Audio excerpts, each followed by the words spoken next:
వచ్చింది. భగవంతుని కల్పన సమస్త సృష్టి ఉంటుందంటారు. అలాంటిది మీ కడుపులో ఆ భగవంతుడే ఉన్నాడు.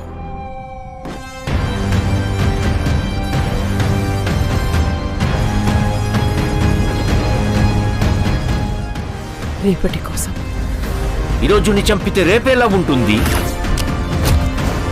నేను కాపాడుతా. ఒక పెద్ద బౌంటీ, 1 షాట్ కాంప్లెక్స్కి వెళ్ళిపోతా.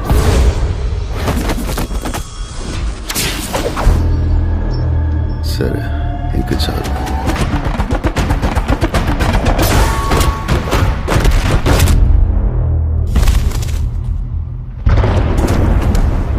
ఎన్ని యుగాలైనా ఎన్ని అవకాశాలు ఇచ్చినా మనిషి మారడు.